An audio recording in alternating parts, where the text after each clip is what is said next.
Alright, so clearly 2024 reviews have been pretty scarce from me over the course of the year. So I was going to try to shake off some of the rustiness as we go into our typical October-a-thon sort of thing that we do. So I thought the easiest way to kind of ease back into it was to look into these two movies that are kind of the talk of the town at the moment. Because I remember when the original movie came out just a couple of years ago, and somebody had recommended it to me, and then it kind of got lost in a sea of recommendations, so I never really got around to it. But I remember people saying, like, there were, like, whispers of, have you seen Speak No Evil? It's like, it's really crazy, it's like, it's wild, you should check it out.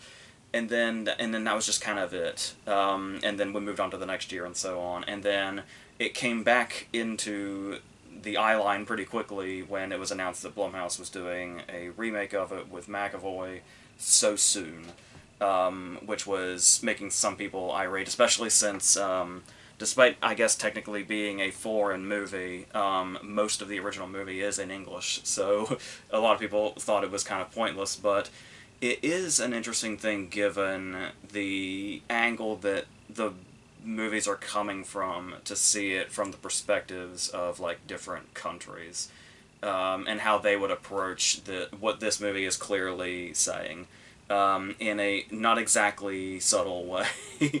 So when you look at, we'll start with the Danish movie first, and when I say where it's like, you could say it's subtle and you could say it's slow burn, but I imagine it's mostly subtle to people who aren't particularly passive people, like people who will just, confront a situation right away. What this movie's saying, obviously, would probably be lost on people like that, but there's obviously a lot of people that want to avoid confrontation and want to avoid just awkward situations, even if it further develops into more awkwardness. And this movie basically takes that concept and says the age-old question, what if this normal human thing was a horror movie? And this is what we got, really, which is really interesting because I guess it really depends on what you know going in or what your expectations are going in, because most of the time this one doesn't feel like a horror movie. If you have a lot of social anxiety, like myself and many others, you get a horror sense kind of right away. But it's yeah, when you talk about these situations that you can actually imagine yourself in and ask yourself, like, what you would do in that situation, it's kind of hard to apply to this, because when you talk about, it's very annoying these days to talk about thrillers in general, because I love thrillers so much. It's one of my favorite genres, and it's a very sort of, flexible genre as in regards to what can be considered a thriller. But regardless of whatever the movie is, we've been in a place for a long time now where it feels like any thriller turns into what I would dub the "why didn't they just" movie, where you could, like, fall in love with a thriller and, all the tense aspects of it, maybe the performances in it, the story, whatever it is, and then you go to discuss this thriller with somebody, and all this person wants to say is, why didn't they just do this, or why didn't they just do that? And that becomes the whole fucking conversation. Where they say what, their big gigantic brain would have done if they were the person in this scenario, thus making the movie devoid of any quality, supposedly. And that's going to be an especially annoying conversation with this movie. I imagine the new one's probably definitely getting that as we speak. But the thing about that is, it's not really that kind of what would you do to get out of this situation. The point is seeing how far down these people are going to go in their past lives, like how bad it's going to get, to the point that it basically becomes a very, very, very dark comedy when you're looking at it from a certain angle or whatever. So where it's like, just how far down is the passiveness of these people going to get them? Because the whole point is, let's just get through this. Like, let's just do this thing to make it easier, and then when things get progressively more horrific, the more sort of ironic everything gets. Which is the whole point. And like I said, the very unsubtle point. So, looking at that from this angle, it is interesting to consider it, slow burn and all that, because it's right away, it's this one in particular, the original one, has a very prominent score that plays even when nothing supposedly sinister is happening. When it's just like, typical family events or something, or somewhere they go with their kid or something.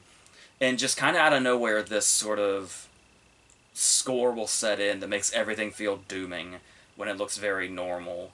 And I don't know if that's supposed to signify just like the impending nature of situations you don't want to be in, always being around the corner, always being in any possible place that seems like it would usually be a comfort zone in a way. But yeah, and starting with this, very cordial meeting by the pool, where Patrick just walks up and says, is this seat taken?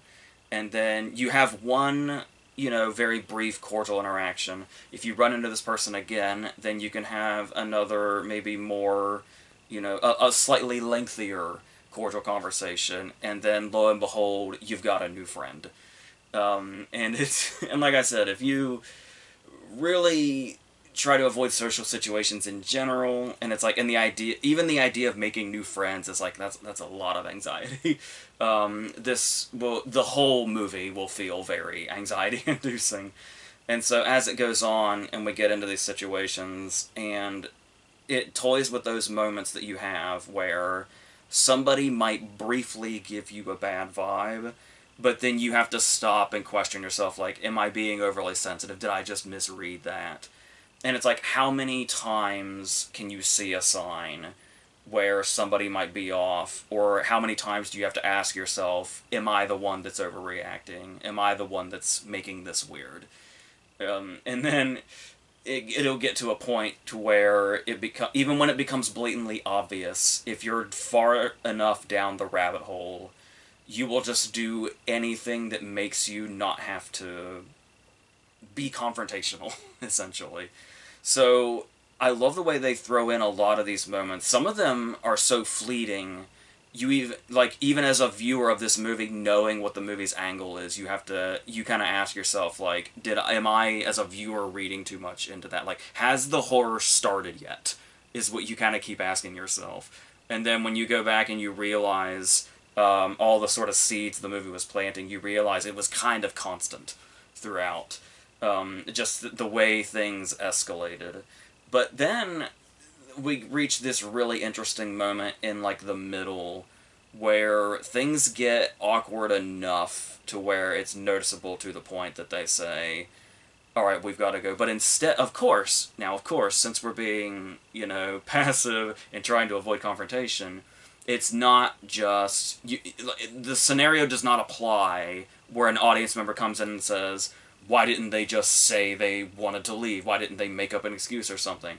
The whole point of the story is these are characters that are not going to do that. They want to just remove themselves from this without ever dealing with them at all. So their whole thing is essentially, we're going to leave in the middle of the night. I guess I meant to say this at the beginning, but I'll just say it now.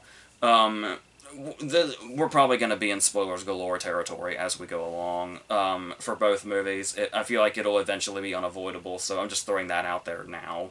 Hopefully I've said enough at this point, if you didn't want spoilers, that you could leave now and be like, oh, this is kind of interesting, maybe I'll check this out, or the opposite, whatever. So, now with that in mind, when we get to this point to where they have to turn back, and it's for a very mundane reason, the stuffed rabbit, where it's like one of those things where even if you don't know where the movie is going, you just get the sense, especially if you've seen enough thrillers or something of this sort of variety, that this is a turning point to where it's like, oh, because this one mundane thing happened, this one avoidable thing happened, that didn't even need to happen in the first place because the rabbit was in the car the whole time.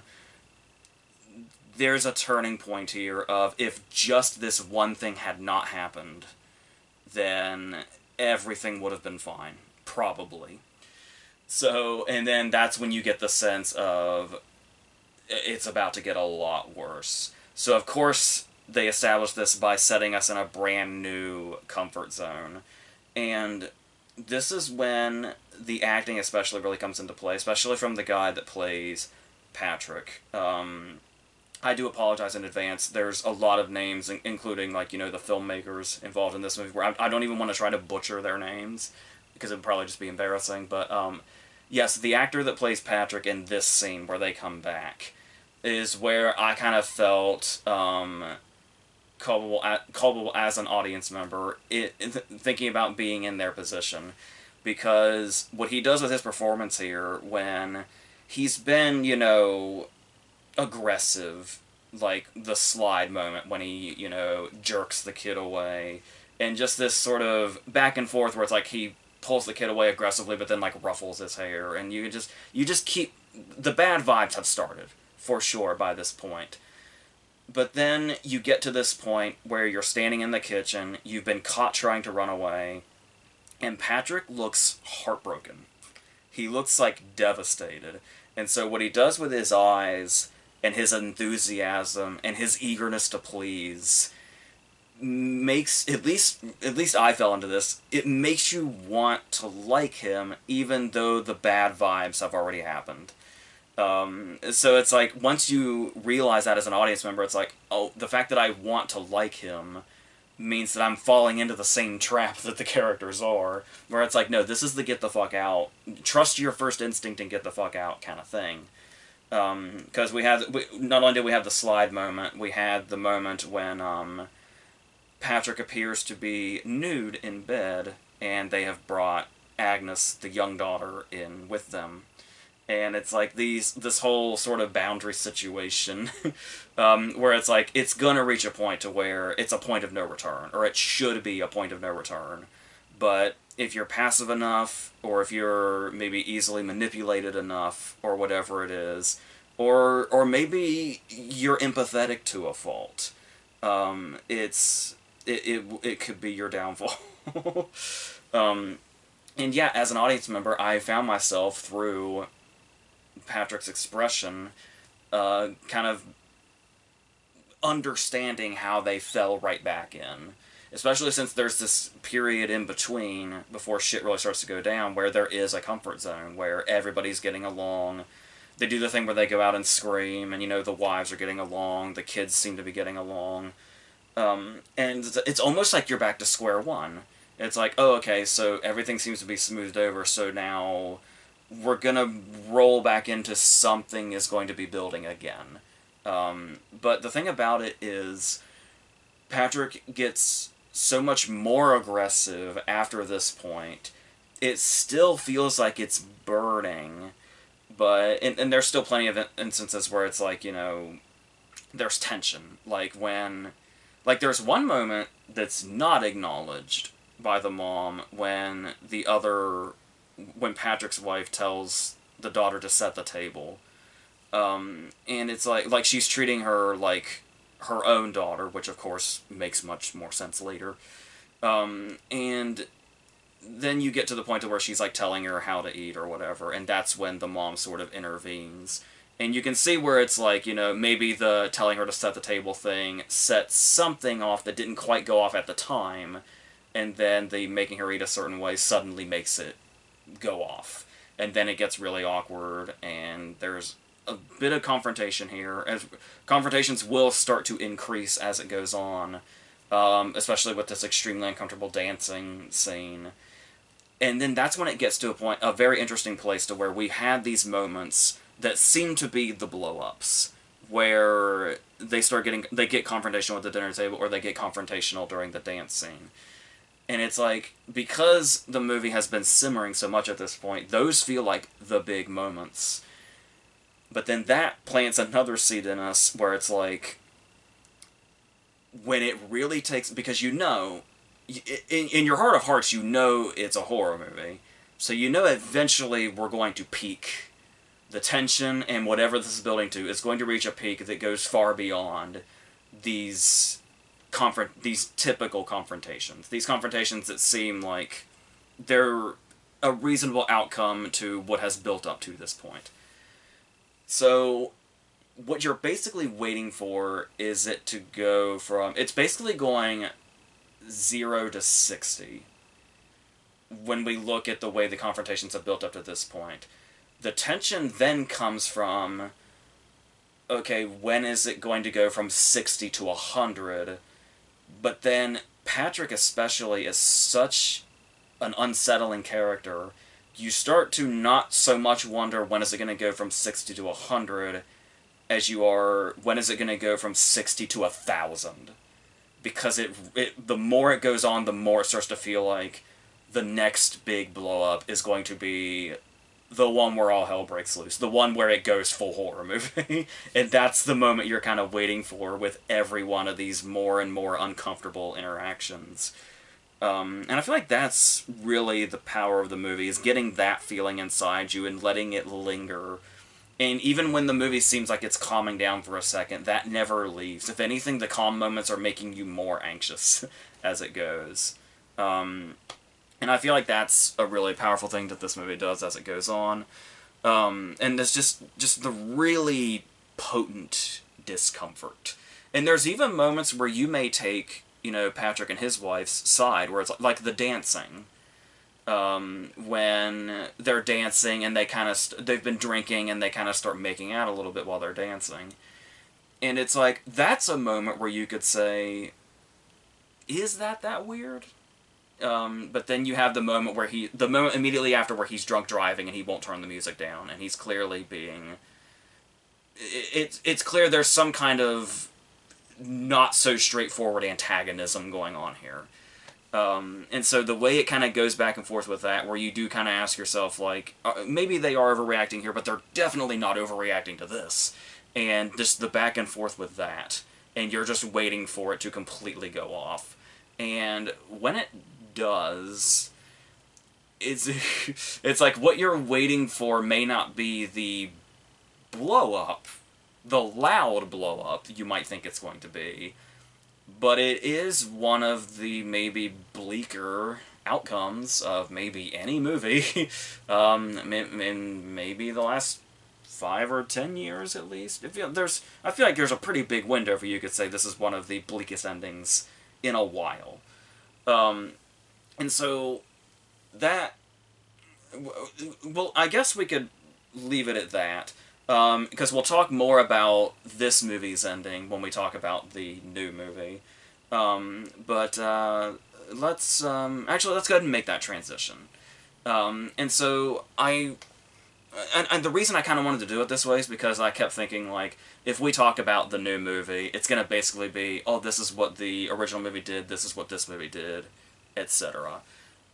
So I do want to give, like, you know, the new movie its own sort of... I did want to give the new movie its own sort of credit, but it's basically the exact same movie for a little over 2/3, I would say. And then it obviously very much becomes its own thing. But all the stuff before that also, this movie does basically do the exact same movie, but does take its own sort of liberties and amps things up a little more. So, yeah, I keep wanting to jump to the end, but we'll talk about the first few parts of the new movie first, and then we'll get into comparing the endings. So, when Blumhouse announces that they are remaking an international movie that's, you know, not even 2 years old, you might immediately set your expectations so, and I'm pretty sure I heard a lot of low expectations just when the movie was announced, before any sort of marketing even came out. Despite the casting of McAvoy, who is one of the best and most diverse actors, you know, working right now. I don't know how many people, like, have acknowledged that. He got a lot of recognition, obviously, when Split came out, but he's been consistently, like, think about how good he is in Split, how great he is in Split. He's been that good pretty much since he started.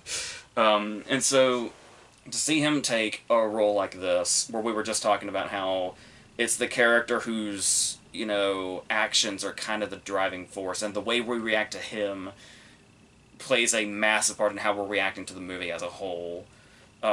So just the casting of him alone was the right... Like, the movie seems to have gotten pretty good notices, and I feel like the start of that... It's a great cast all around, but it really starts with the casting of McAvoy, is when it was like, okay, this movie is going to not completely fail. Like, even if everything else isn't that great, or is pretty subpar, McAvoy is going to elevate it, in a way. And it's good beyond that also, but it's, like I said, it really started with that. That was like the best call for this movie to exist. To give this movie a reason to exist, that was a good way to start. So, not to mention, the director is James Watkins, who, for my money, and maybe this isn't as popular of an opinion, I feel like it helps that they got a director that's already been in remake territory and made a very solid remake.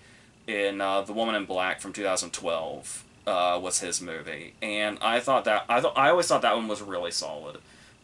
So that's another thing where it's like a director that's already successfully remade a movie into something solid is another really good start. So I think he's probably most well known for Eden Lake, but I really dig The Woman in Black.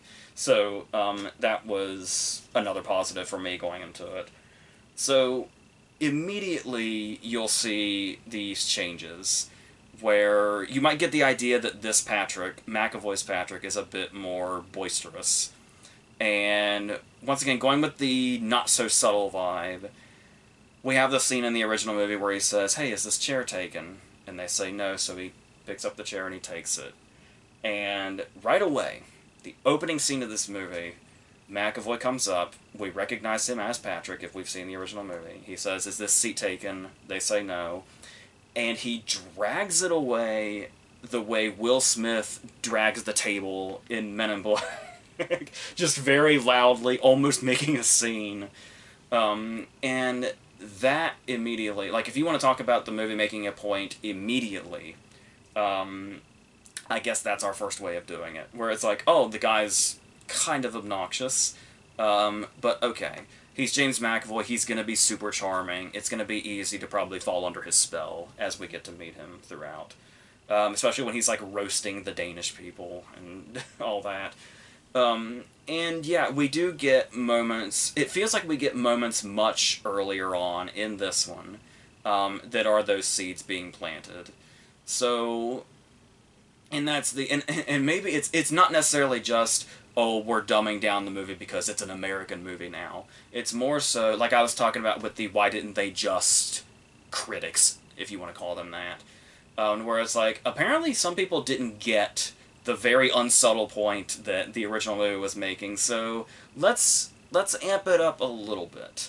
So we'll have stuff like him dragging the chair loudly, or him taking the daughter for a ride, and how he just kind of forces his way into this, and they just kind of watch it. Like, they're cautious, but they also just totally let things happen. For the reasons we just talked about the whole passiveness, and these are who these characters are. They are not, you know, the people in the audience with the super big brains that know their way out of everything. These are people who don't want to get into an awkward situation. I saw somebody compare it to the darkest episode of Curb Your Enthusiasm ever, and that is perfect. That is the perfect description of this. I wish I could remember who said that, who I saw said that, because I would love to credit them with that, because that is the perfect comparison. And once again, a perfect segue into the fact that we were talking about how the original movie is almost darkly comedic if you're looking at it at a certain way, and you can see how further down the hole their pastness is getting them.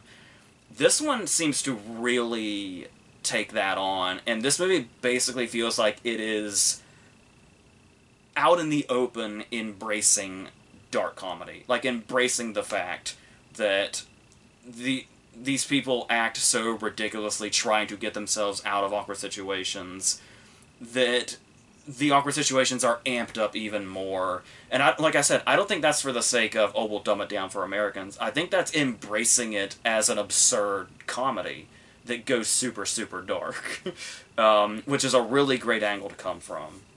So, because we get stuff that's much more over the top. Okay, I was talking about how in the original movie, it's like, maybe, I think they were overreacting to them making out while they were dancing, because it's a couple that's in love and they're drunk.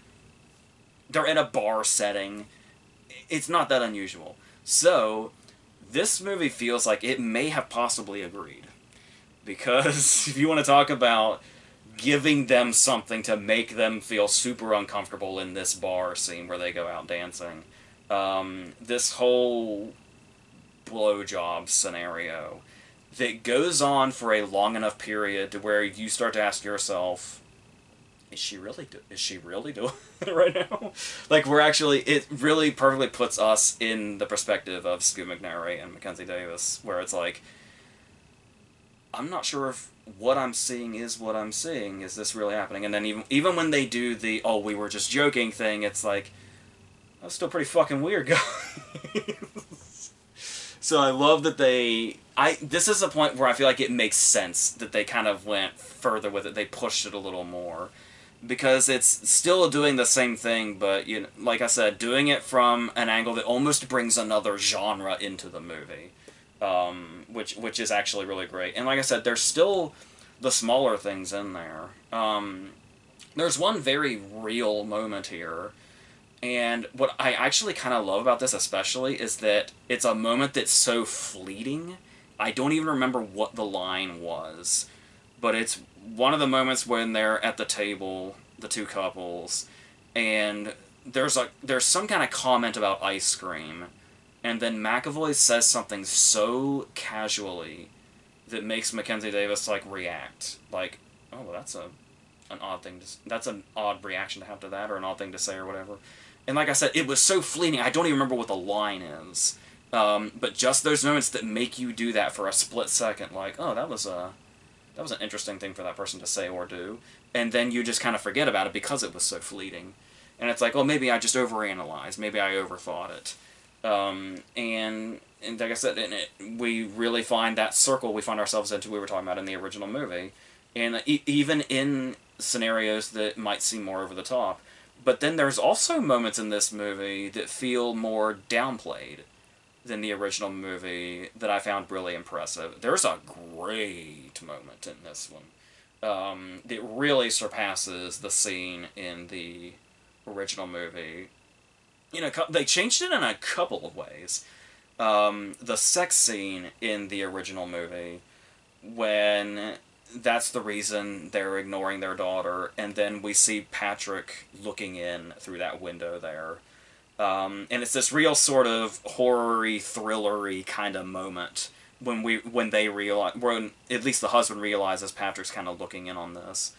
In the new one, it's almost a more vulnerable moment because it's an emotionally vulnerable moment. Like, they're really going through these issues that they have. And we get a wide shot, and there's this door with the window there that's you can only, like, blurrily see through. And then it goes into closer shots where it's on her and then on him, and then they're going through their marital problems, their problems from the past. And then they have this very intimate moment where they just embrace emotionally. And then we get that same wide shot we got before. Patrick is already there. It's not like Patrick, like, we see him come up and then he starts looking in. It's just, we see that door once and he's not there. And then an intimate moment happens. And then we cut back to the same shot. And then just suddenly he's there. And there's nothing to, like, draw us this. There's not big music. Like, it's a very, very quiet moment. Almost to the point where it's like, you sort of, maybe not to this degree, but it kind of reminded me of the scene in Hereditary when Toni Collette's up in the corner of the ceiling. And it's that moment where you just look at the frame for a long time, and then you gradually realize what it is you're looking at. It kind of reminded me of that a little bit, where it's like you're watching them in this moment, and then your eyes have time to travel around the scene and see that Patrick's been standing there for we don't know how long. I thought that was a really cool change. Like I said, it's unusual for there to be an American remake of a foreign movie, and the American remake has a scene that's done more downplayed. So it was kind of surprising above all else, on that level, and then just the execution of the scene itself and the context, is great. And then we have stuff that this movie adds, like, there's the moment in the original movie that's really unsettling because of, once again, how just sort of straightforward it is, and how casual it is, and how, if you didn't have full context, this wouldn't even seem weird. It wouldn't feel weird just based on everybody's tone and the way everybody's acting. Where Patrick has said at the beginning that he's a doctor, and then we get this scene when, like, right in the middle of the movie, after everything has calmed down again and everybody's friends again after the first big confrontation, and just so casually, just unbelievably casually, he says, "Oh, I'm not a doctor. I made that up because I wanted you guys to think I was impressive." And it just stays at that.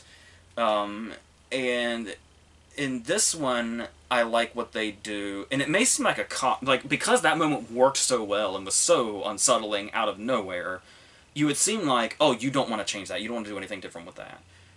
But what I actually kind of like that the new movie did was McAvoy has the moment where he says, "Oh, I'm not a doctor," which is particularly unsettling because there's a scene in this one that I don't remember from the original movie, where he asks her, like, if she's flaring. He asks Mackenzie Davis if she's, like, flaring up or something, and he, like, massages her, like, her neck and face. Something a doctor would do. So when McAvoy has this moment where he says, "Oh, I'm not really a doctor," more things kind of set in for a little bit. But then he turns it around and he says, "I'm just kidding. Of course I'm a doctor. How do you think we live like this?" Now, you might think that's a cop-out to the original scene, where they just kind of have to get past the fact of, oh, I guess he lied about being a doctor. Okay, that's maybe weird, but I don't know. The great thing about him backtracking and saying, "Of course I'm a doctor, I'm kidding," is the uncertainty. Where it's like, if you don't have the context of the original movie, I imagine audiences will always be thinking, so is he or is he not? And you won't be sure until, the climax really starts to come into play.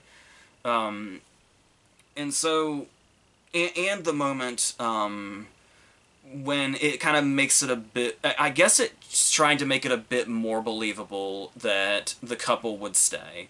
So, like I said, maybe trying to get at those people that were being too, why didn't they just do this? This whole scene they have where they do this sort of manipulation, where, like, there's a moment that's not in the original movie that's in this one, where McAvoy seems very surprised that their daughter was in their bed, and it was something that just the wife did, without his knowledge. Which, of course, eventually we'll know it was a group effort, but he plays it so convincingly in that moment that we become convinced, oh, Patrick must really not have known that happened.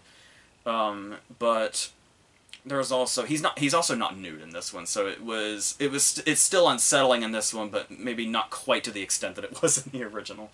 But still, then there's this moment where they play up this sort of manipulation angle of them having this past, of a child and stuff like that, and how they're emotionally distraught and stuff like that, and they really play that up, and that's something that kind of talks the couple to staying in this one, before we have our sort of, oh, we're friends again moment for a while.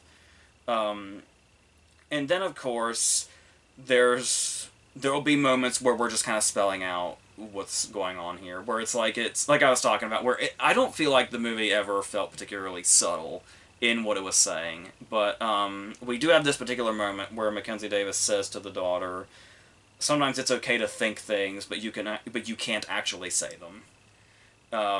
And so that's obviously applying a lot in these situations where they're using that as a, like, and the thing about it is that is something that in many contexts is true. Like, you can think things, but it's probably better to not say them out loud. But then obviously the whole point of the story is, when should you start fucking talking? And so it's where it's like when you find any reason to diffuse a situation. And then this is kind of when we start amping it up.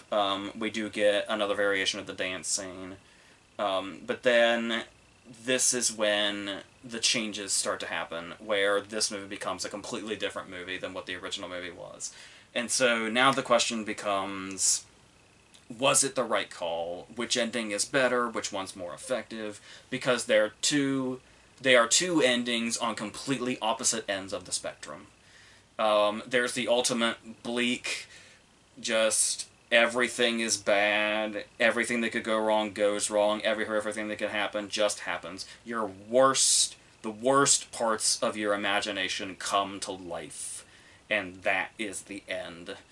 And then this one takes the more audience sort of satisfying approach. The sort of, I was getting Get Out vibes when that last sort of 15 minutes of Get Out happens, and the power starts to shift, and it becomes very satisfying for the audience to see things go down one after the other for the villains of the story.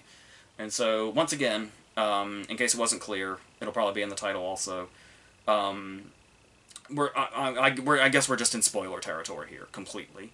So, a movie that immediately comes to mind that I was thinking about this movie even before I went into the new movie, the remake. It's the idea of changing a movie for doing the Hollywood ending to an otherwise bleak ending to a horror movie. The first movie that's going to come to mind is The Vanishing. Now, I don't want to say too much in case you haven't seen The Vanishing, but The Vanishing is kind of a notorious example of a foreign movie having one ending and the remake having a very sort of, I get Hollywoodized ending that goes in a completely different direction. So, and people hate The Vanishing remake for that, because the ending of the original movie is so sort of like if much like Speak No Evil, it sort of feels like the whole point of the movie is to get to that ending. So the idea of doing this sort of what we kind of wished we had seen, because here let me tell you where I'm coming from. There was a time, of course, where it was all the cool kids, only the cool kids were doing the bleak endings. We're doing the, oh no, happy endings are so lame now, and it's like, this is the real cynical world, everything has to be bleak. And that is a whole era that happened. I mean, it's happened, it had its heyday in the 70s, and then it kind of, I feel like in maybe the 2000s, it really made a comeback. Where it's like, your movie wasn't cool unless it had a downer ending. And I don't know. Me personally, I feel like I've moved beyond that, where if your movie has a satisfying ending, that doesn't make it lesser than a movie that would do it much differently and have a much darker ending. There's a lot of people that still have the nihilistic point of view to where it's like, oh, if it has a happy ending, then it sucks. But what's interesting about these two movies is that they do, as I was saying, they do, while they are the same, the same story, there is something different in their tones the whole time. Where if you watch the original movie and just feel it, you just feel its vibe, when you get to the ending at the end of the day, it doesn't feel that surprising. It always kind of felt like there was something sinister enough in the original movie that it was going to end in a dark way. Like I said, with this one kind of feeling like it was embracing the dark comedy a lot more. And its vibe is, a bit more boisterous, I suppose. Like, I went into the remake thinking,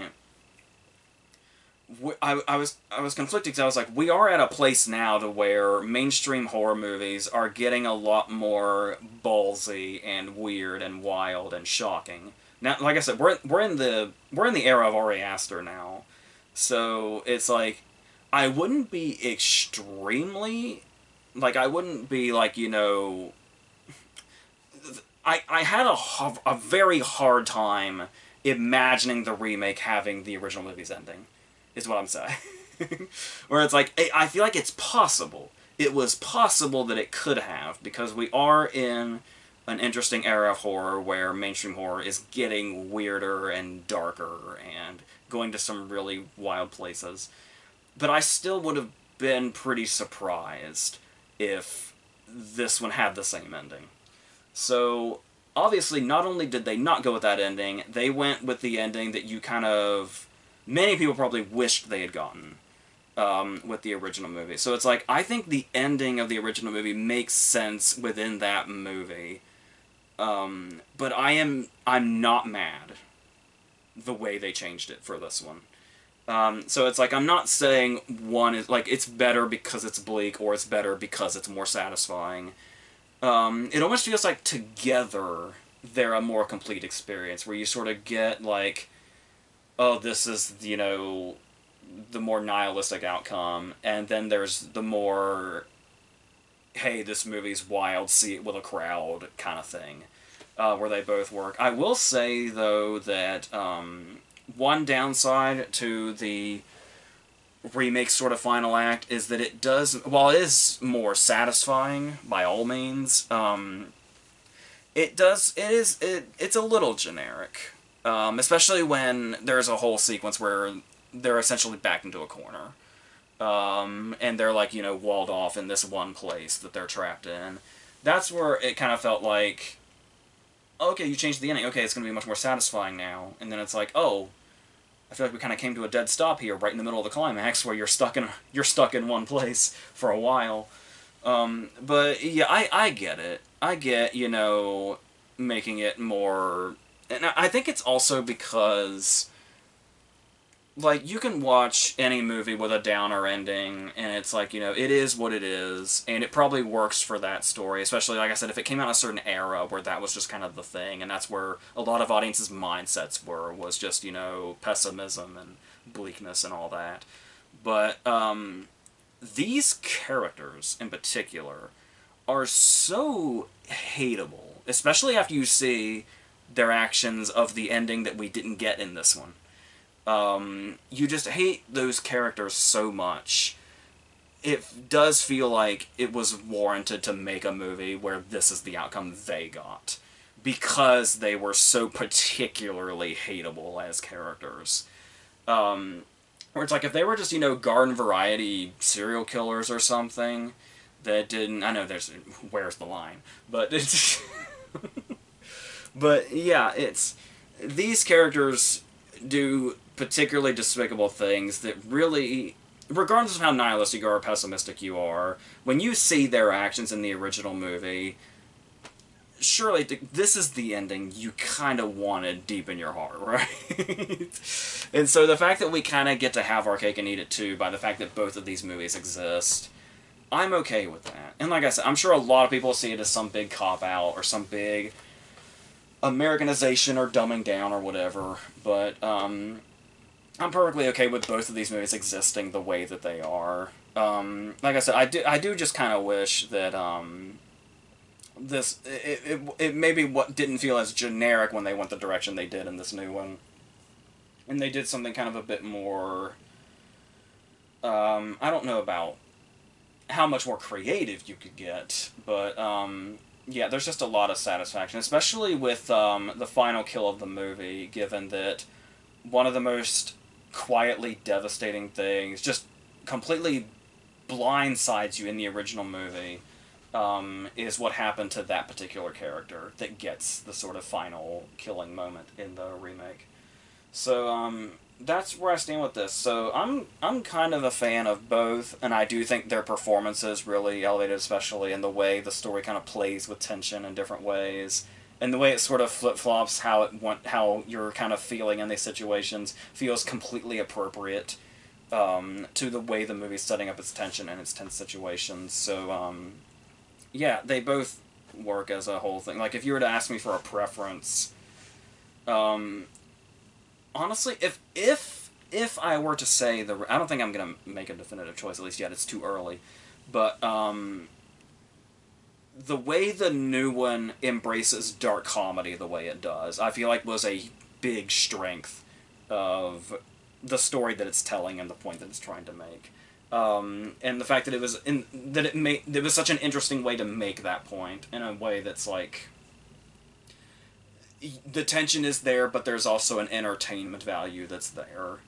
Which I guess you could also say is much more of an Americanization of something that's much more like really grounded and really bleak. So how like the events, as much as it sucks to say, the events of the original movie feel much more likely that that's how it would play out.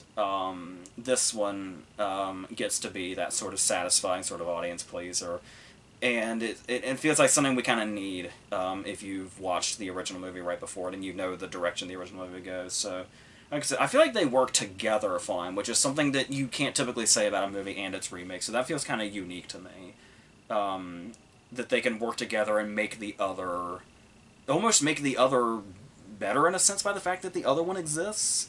Because it feels like a much more complete experience. So, and getting, you know, both of those extreme sides of the spectrum. So, yeah, I hate to take the diplomatic way out of this, but that's how I feel about these. So, that's going to be... This is me kind of easing myself back into doing all these videos because you're getting like 30 videos from me in October because that's what we do in October. So... But we got a lot of fun stuff to talk about, so hopefully it's not too draining or exhausting or anything like that, or you don't get sick of me too fast or something. But yeah, so yeah, all those October videos from last year are still back there if you want to go to those, and there's going to be a whole slew of them also in the next couple of weeks. So and I was gonna try to do a few more of these 2024 reviews also, like Trap and stuff like that. I've seen a lot of stuff that we haven't talked about, so I'll see what I can do with that on top of all the October stuff. So until just everything, that's it.